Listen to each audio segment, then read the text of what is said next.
Assalamualaikum, salam sejahtera dan salam satu rempah. Hari ini kita bakal ngobrol santai soal sejarah Indonesia. Tapi jangan khawatir, saya nggak bakal ngasih tanggal-tanggal yang bikin otak kram atau nama-nama kerajaan yang lebih panjang dari nama akun Shopee. Kita akan bahas sejarah Indonesia dengan gaya nyeleneh, satir dan penuh cinta tanah air, bukan cinta segitiga. Zaman kerajaan, ketika Nusantara jadi startup empire, dulu banget sebelum ada ojol dan wifi. Nusantara udah punya kerajaan-kerajaan keren.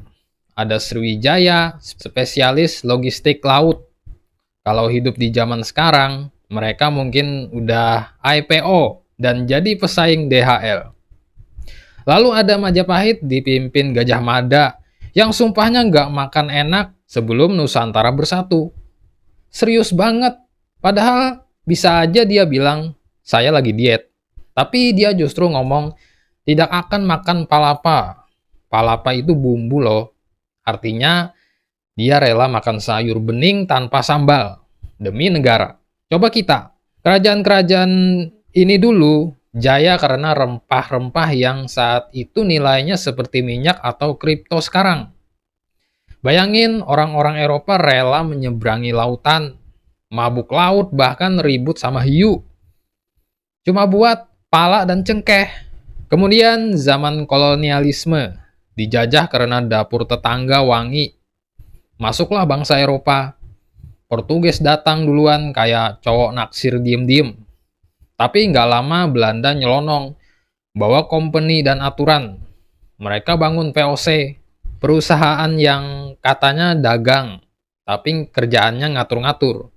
Maksa dan ya mirip pinjol tanpa bunga tapi pakai senapan.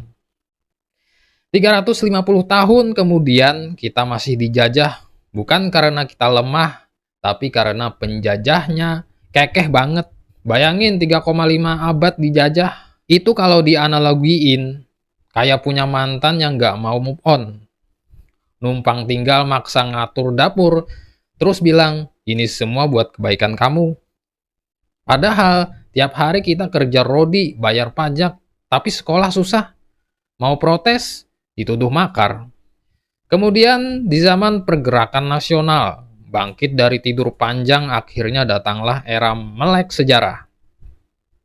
Muncul tokoh-tokoh pencerah, Kartini Cokroaminoto, Hos Cokro, dan tentu anak kos visioner bernama Soekarno.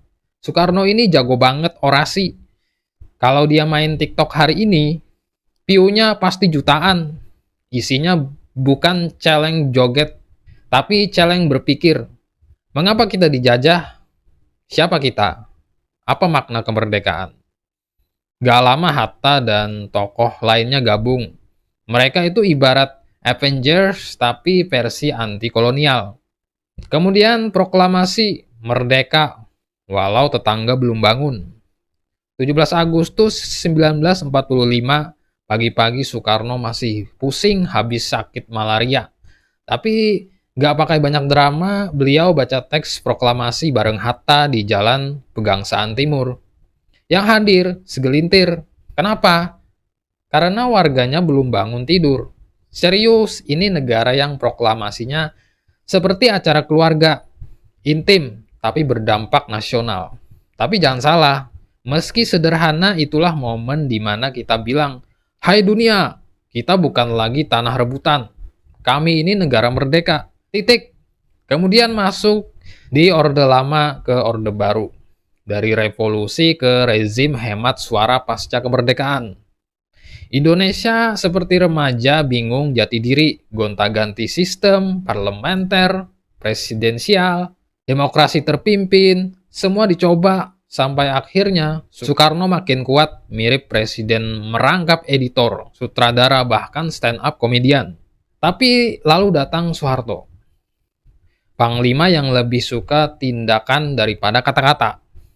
Dia bikin Orde Baru, katanya sih stabilitas nasional, tapi juga stabil membungkam oposisi.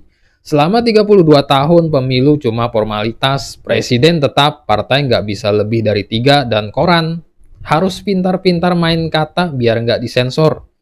Mau kritik, hati-hati, bisa-bisa hilang atau diminta klarifikasi yang sangat-sangat panjang. Masuk ke zaman reformasi, ketika mahasiswa jadi Power Ranger 98, rakyat sudah muak. Krisis moneter bikin semua goyah, mahasiswa turun ke jalan. Mereka nggak bawa senjata, cuma semangat dan spanduk. Tapi nyalinya bikin para elit gemetar. Soeharto akhirnya mundur, saya berhenti, katanya, dan kita resmi masuk era reformasi. Era ini katanya lebih bebas, tapi bebasnya kadang kebablasan. Banyak partai, banyak janji, banyak debat, tapi juga banyak drama. Politik jadi kayak sinetron, tokohnya ganti-ganti, ceritanya mirip plot twist-nya, ketebak. Masuk ke zaman demokrasi digital, ketika rakyat jadi komentator politik. Sekarang kita hidup di zaman medsos, politisi bikin konten, rakyat jadi buzzer, dan pemilu terasa seperti audisi Indonesian Idol. Debat capres ditonton sambil makan popcorn, dan hasil survei diperlakukan kayak ramalan zodiak. Tapi meski kadang lucu dan penuh satir, itulah demokrasi.